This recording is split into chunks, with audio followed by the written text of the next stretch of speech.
Reciban un saludo muy cariñoso. Estamos en el curso de Pastoral Social. Dentro de este curso nos toca ver un tema muy interesante. Más o menos en el año 1959, el Papa Juan XXIII anuncia la apertura de un gran concilio, se llamó el Concilio Vaticano II, en el que de las mismas palabras del Papa Juan XXIII nos dice: quiero abrir las ventanas de la iglesia para ver hacia el mundo. Y quiero que el mundo mire hacia el interior de la iglesia.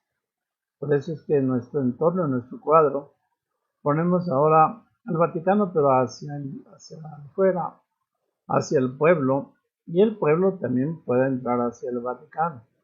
De manera que al participar ahora en este día la clase, vamos a ver, en general hemos oído, escuchado y hablado mucho del Vaticano II. Muy pocas veces nos hemos encontrado con qué es, qué fue, en qué estuvo constituido.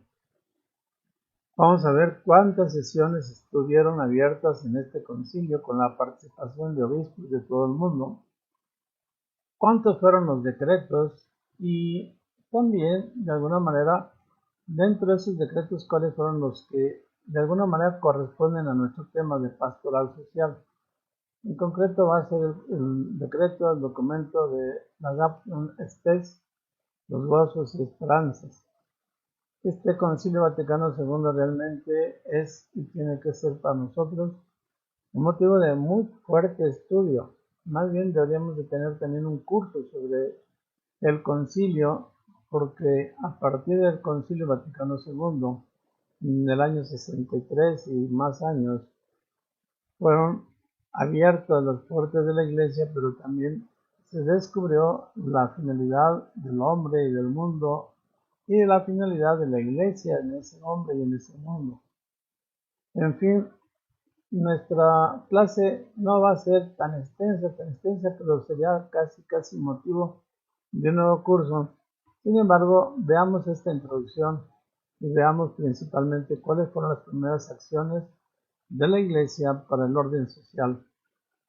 Para estudiar nuestra clase de ahora, como todas, vamos a invocar la fuerza y la gracia del Espíritu Santo para que nos ayude a conocer y a saber y a poder aplicar la enseñanza que Dios nos da a través del Papa y de los obispos.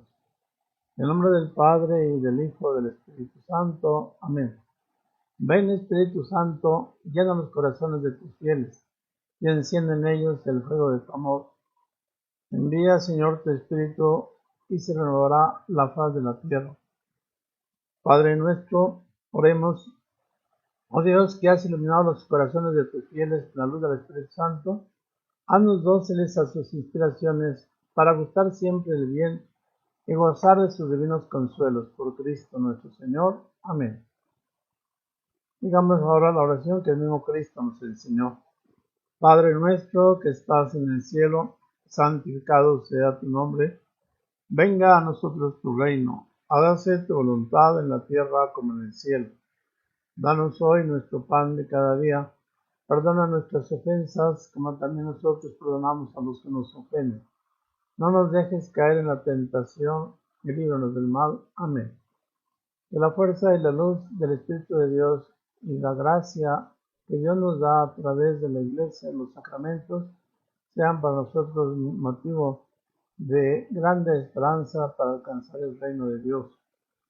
Comencemos pues nuestra clase, nuestra materia, para introducirnos a los documentos, al texto del Concilio Vaticano II, pero en especial la Gaudium et Spes, los gozos y las esperanzas, que manifiestan cómo la Iglesia se preocupa y participa de los deberes y de las acciones dentro del mundo y hace participar también a todos los hombres de los deberes y de las obligaciones dentro de la Iglesia. Vamos entonces a ver una idea de qué es el concilio. El Papa Juan XXIII, a menos de 90 días de elección, como sucesor de Pío XI, el 25 de enero, anunciaba la decisión de convocar a un nuevo concilio. Juan XXIII Este anuncio lo hizo durante un discurso donde los cardenales se habían reunido para la liturgia exclusiva de la Semana de Oración por la unidad de las iglesias en Roma, en la Basílica de San Pablo de Extramuros. Y ahí, en esa reunión, el Papa Juan XXIII, hizo estas declaraciones que les decía hace un momento. Quiero abrir las ventanas de la iglesia para que podamos ver hacia afuera y los fieles puedan ver hacia el interior de la iglesia. En sus discursos posteriores, el Papa fue poco a poco delineando los objetivos del concilio, recalcando especialmente que se trataba de un concilio pastoral y ecuménico. No era una constitución del Concilio Vaticano II interrumpido por la guerra. No era continuación del Concilio Vaticano II interrumpido por la guerra. Era un concilio no doctrinal, sino pastoral. Se iniciaron pues los trabajos preparatorios para el concilio que duraron 44 meses y fue constituido en 4 sesiones. Durante este Concilio Vaticano II, la Iglesia se propuso redefinir su ser y su quehacer y cómo relacionarse hacia afuera con el pueblo cristiano y con la apertura a otras confesiones. Por eso en nuestro entorno, que les decía al principio, está el Vaticano, pero estamos viendo hacia afuera, hacia el pueblo, a la ciudad de Roma. Queda así abierto a todo el mundo. Este concilio ha sido sin duda la operación de reforma más vasta llevada a cabo en la Iglesia Católica, no solamente en razón del número de padres conciliares que asistieron. Fueron 2.540 obispos de todo el mundo desde el inicio. Es importante porque su objetivo fue relacionarse con el pueblo cristiano en apertura a otras confesiones. Por eso es ecuménico, convoca a todos los pueblos y a todas las religiones, por los que se convocó la asistencia de teólogos y auditores laicos y representantes de las otras religiones, de las otras confesiones. Realmente ya es un acontecimiento extraordinario, impulsado por la gracia del Espíritu Santo, por la acción de Dios y de Jesucristo en su iglesia, que ha marcado y sigue marcando el rumbo de la iglesia hasta el momento actual, en nuestra vida actual, en nuestras condiciones actuales. Ahí tenemos la ceremonia de apertura del Concilio Vaticano II en la ciudad de Roma, en la Basílica de San Pedro, el 11 de octubre del año 1962. Un acontecimiento extraordinario y un acontecimiento de gracia, de bendición, por la fuerza del Espíritu de Dios convocado por este Papa bueno. Vamos a ver cada una de las sesiones, en qué consistieron y qué fue lo que de ellas se dictó. La primera sesión fue inaugurada el 11 de octubre de 1962 por el mismo Papa Juan XXIII, donde presidió la misa y ofreció un discurso programático planteando lo que esperaba del concilio. Revisemos y analicemos un poquito, al menos así rápidamente, cuál fue el objetivo de esta primera sesión. Promover el desarrollo de la fe católica. Segundo, lograr una renovación moral de la Iglesia cristiana y de la vida de los fieles. Tercero, adaptar la disciplina eclesiástica a las necesidades y métodos de nuestro tiempo. Y último, 4, lograr la mejor interrelación con las demás religiones, principalmente con las orientales. La asamblea del Papa se había agravado progresivamente durante los primeros 6 meses del año 1963, de manera que no pudo concluir este concilio, pues falleció el 3 de junio de 1963, día de Pentecostés. La triste noticia conmovió inesperadamente a una gran parte de la humanidad, y fue el cardenal Montini, elegido como sucesor de Juan XXIII el 21 de junio de 1963, tomando el nombre de Pablo VI. 3 días antes de su coronación, realizada el 30 de junio, el nuevo Papa daba a conocer su deseo de continuar los trabajos del concilio, de manera que el Papa Pablo VI, casi inmediatamente tomando la dirección de la Iglesia, dijo: vamos a continuar el concilio. La segunda sesión. Pablo VI había sido miembro de la Comisión Central de Preparación del Concilio y se había comprometido a continuar con los trabajos ya programados. La segunda sesión fue convocada y presidida por el Papa Pablo VI el 29 de septiembre del año 1963. Pablo VI, al inaugurar el segundo periodo de trabajo, indicó los 4 objetivos de esta sesión. Primer objetivo de la segunda sesión: exposición de la teología de la Iglesia. Segundo, su renovación interior. Tercero, promoción de la unidad de los cristianos. Y 4, diálogo con el mundo contemporáneo. De manera que el Papa, de alguna manera, continúa la línea del Papa Juan XXIII y, por decir así, lanza a la Iglesia a una verdadera entrega y conversión del pueblo para los trabajos de la Iglesia y la santificación de la misma Iglesia. La tercera sesión se caracterizó. Primero fue inaugurada el 14 de septiembre del año 1964. La misa se celebró aplicando la Constitución Sacrosanctum Concilium sobre la Sagrada Liturgia, que había sido aprobada en Roma el día 4 de diciembre del año 1963. El discurso de Pablo VI resultó esclarecedor de su posición, dado que empleó la expresión colegio episcopal, apoyando así la posición de la mayoría conciliar. El colegio episcopal es una institución de derecho divino que tiene junto con el Papa y nunca sin él la plena y suprema potestad de enseñar y de gobernar sobre la Iglesia universal. De manera que este nombre y esta función del colegio episcopal marca de alguna manera la institución mediante la cual el Papa, con plena autoridad y plena potestad, enseña y gobierna a la Iglesia universal. La cuarta y última sesión se inició el 14 de septiembre del año 1965, dando lugar a que se reanudaran los trabajos del concilio.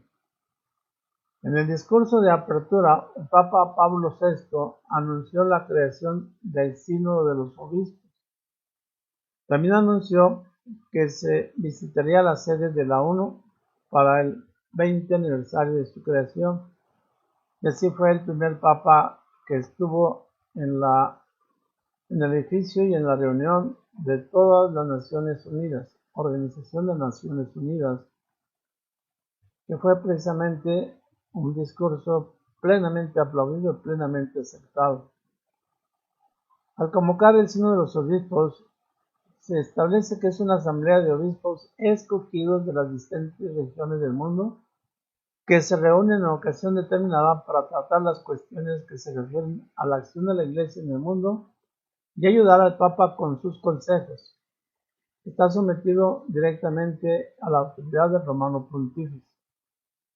En el Código de la Iglesia Católica número 342 y 344 se establecen los principios, las normas y las directrices para estos sínodos de los obispos, que ya han sido varios, que el Papa convoca cuando hay necesidad de una orientación o de una base o de un estudio. Vamos a ver, al menos enumerar los documentos conciliares. Son principalmente 4 constituciones, los decretos y las declaraciones. Las constituciones.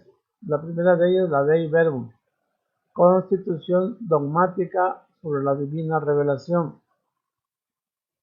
Trata pues sobre el dogma, teología, y sobre cómo esa divina revelación marca la doctrina propiamente de la Iglesia.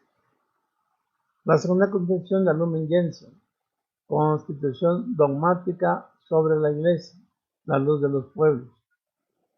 La tercera constitución, el Sacrosanctum Concilio, constitución sobre la Sagrada Liturgia. Es de allí donde se quita propiamente la liturgia solamente en la lengua de latín y se hace la lengua de cada uno de los pueblos, la lengua vernácula. Y las diferentes reformas que se dieron en la liturgia en todos los órdenes de la misa, de los sacramentos, de las celebraciones propias de la Iglesia. Cuarta constitución, la Gaudium et Spes, constitución pastoral sobre la Iglesia en el mundo, que es a la que le vamos a dar un poquito de más tiempo en esta clase, porque corresponde propiamente a la acción social de la Iglesia, y de la cual nosotros también tenemos que conocer para poder aplicar en nuestra vida y en la vida de la Iglesia el criterio, la orientación y la directriz de la Iglesia en orden a lo social. Del concilio se dieron 9 decretos, 1 Audientes sobre las misiones, la Presbyterorum Ordines sobre la formación y orden y disciplina de los sacerdotes, la Apostolicum Apostolatem, que habla precisamente del apostolado y de la acción de la Iglesia, continuando la acción de los apóstoles, la Ptatum Totius, la Perfecta Caritatis, la Christus Dominus, la Unitatis Redemptationis, la Orientalium Ecclesiarum y la Inter Magnificat.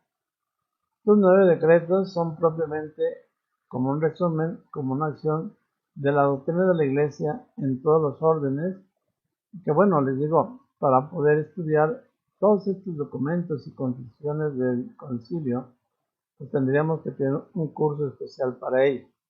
Pero además, aún ahorita, después de tantos años, más de 60 años del concilio, ya 60 y tantos años después del concilio, todavía hay países, todavía hay religiosos, todavía hay sacerdotes que todavía no los conocemos o no los hemos puesto en práctica. Se dieron 3 declaraciones, la gravísimas educaciones sobre la educación, la nostra actuate, la actividad de la Iglesia, y la dignitatis humanae, sobre la dignidad humana. En general, entonces, son documentos que marcan una nueva era, una nueva época para la Iglesia y para el mundo entero. Analicemos un poquito la Gaudium et Spes, los gozos y esperanzas. Constitución pastoral sobre la Iglesia en el mundo. Introducción. Los gozos y las esperanzas, las tristezas y las angustias de los hombres de nuestro tiempo, sobre todo los pobres y de cuantos sufren, son a la vez gozos y esperanzas, tristezas y angustias de los discípulos de Cristo. Nada hay verdaderamente humano que no encuentre eco en su corazón. La comunidad cristiana está integrada por hombres que reunidas en Cristo son guiados por el Espíritu Santo en su peregrinar hacia el reino del Padre y han recibido la buena nueva de la salvación para comunicarla a todos. Nada hay verdaderamente humano que no encuentre eco en su corazón, en el corazón de la Iglesia. La comunidad cristiana está integrada por hombres que reunidos en Cristo son guiados por el Espíritu en su peregrinar hacia el reino del Padre y han recibido la buena nueva de la salvación para comunicarla a todos. La Iglesia por ello se siente íntima y realmente solidaria con el género humano y con su historia. Es el primer punto en la Gaudium et Spes. La visión del hombre que se nos ofrece en los primeros capítulos de la Gaudium et Spes se refieren a la solidaridad que la Iglesia siente por los hombres, Esta no se da desde afuera, sino que desde el corazón mismo de Cristo, que siente, vive y comparte las dichas y las desdichas de toda la humanidad. Es la persona del hombre la que hay que salvar. Es la sociedad humana la que hay que renovar. Es por consiguiente el hombre, pero el hombre entero, cuerpo, alma, corazón, conciencia, inteligencia y voluntad, quien será el objeto central de nuestras preocupaciones. Realmente una obra, un hecho, una acción dirigida por el mismo Espíritu de Dios, porque ama al hombre y porque quiere que la Iglesia sea sacramento de salvación para todos los hombres. Hay unos cambios muy profundos a partir del Concilio Vaticano II. La propia historia sometida a un proceso tal de aceleración que apenas es posible al hombre seguirla. La humanidad pasa así de una realidad estática a otra más dinámica y evolutiva. Y por lo tanto, la Iglesia tiene que responder a esa humanidad que pasa de la realidad estática a una más dinámica y de mayor crecimiento. Por todo ello, son profundos los cambios que experimentan las comunidades locales tradicionales, como la familia patriarcal, el clan, la tribu, la aldea y otras formas de convivencia. Gaudium Spes número 5.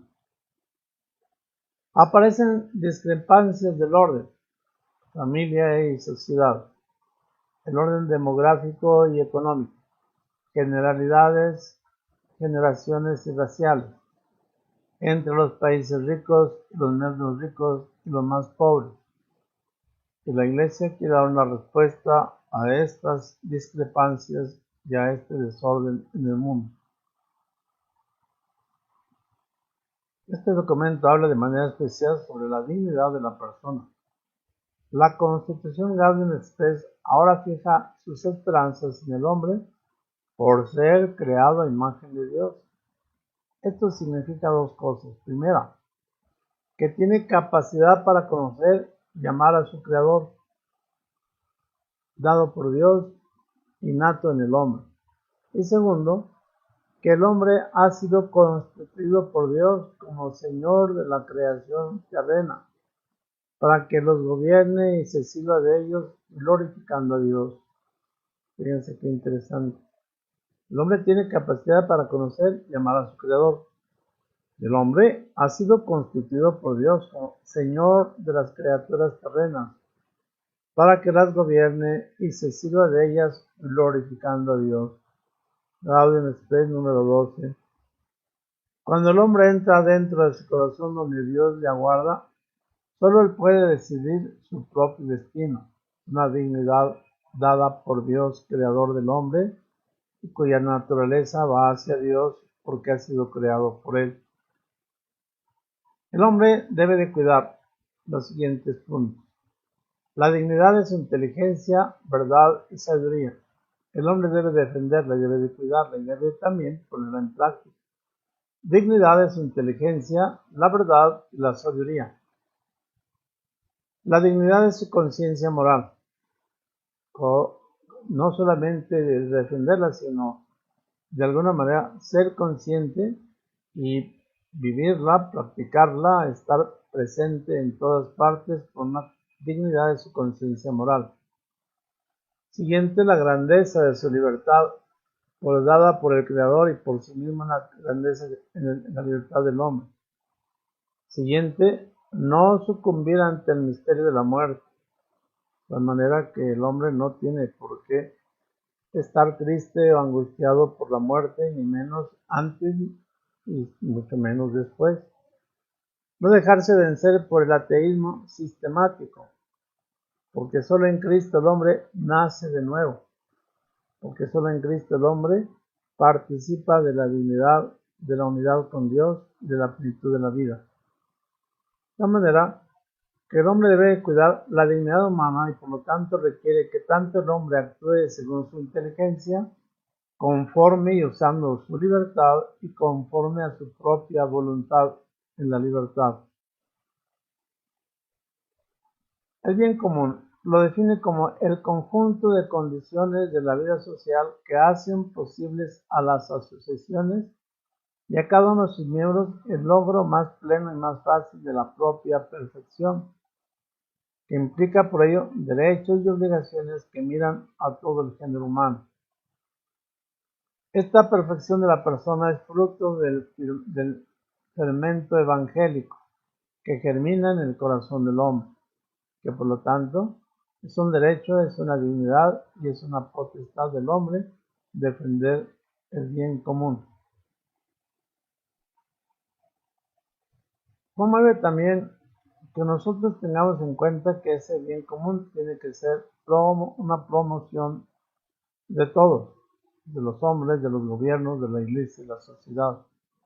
Y esto debe permitir a los individuos y a las colectividades alcanzar sus legítimos derechos como son el alimento, el vestido, la habitación, el derecho de elegir libremente el estado de vida, el derecho de fundar una familia, el derecho a la educación, al trabajo, a la buena fama, al respeto, el tener una adecuada información, a obrar de acuerdo con la norma recta de su conciencia, a la protección de la vida privada y a la justa libertad también en materia religiosa.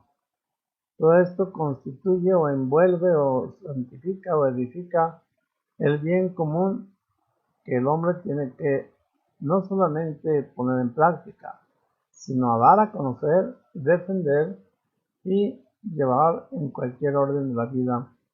De manera que este bien común le corresponde al hombre alcanzar ese legítimo derecho, el derecho al alimento, al vestido, el derecho a elegir libremente un estado de vida, el derecho a fundar una familia, el derecho a la educación, al trabajo, a la buena fama, al respeto, el derecho a tener una adecuada información, el derecho a obrar de acuerdo a la norma de la recta de la conciencia, el derecho a la protección de la vida privada y a la justa libertad, también en materia religiosa.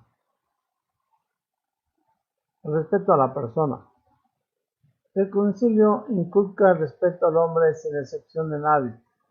Pasa de los principios a las aplicaciones prácticas, dando una lista de acciones que no se deben hacer. Por ejemplo, cuando se atenta contra la vida, homicidios de cualquier clase, genocidios, aborto, eutanasia, el mismo suicidio deliberado.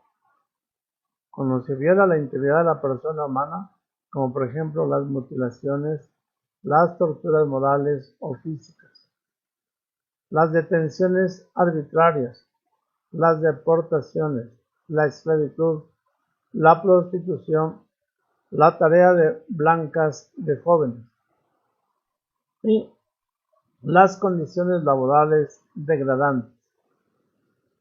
Las diferencias nos enriquecen, pero el respeto entre esas diferencias nos unen, que es lo que la Iglesia de alguna manera manifiesta y proclama a través de este decreto y a través de estas enseñanzas. La solidaridad. Cristo en su predicación encargó claramente a los hijos de Dios que se traten como hermanos. Pidió en su oración que todos sus discípulos fuesen una sola cosa. Más aún, ofreció hasta la muerte por todos como redentor de todos y mandó a los apóstoles a predicar a todas las gentes el mensaje evangélico para que la humanidad se hiciera familia de Dios y que la plenitud de la ley fuera el amor. Gaudium et Spes número 30.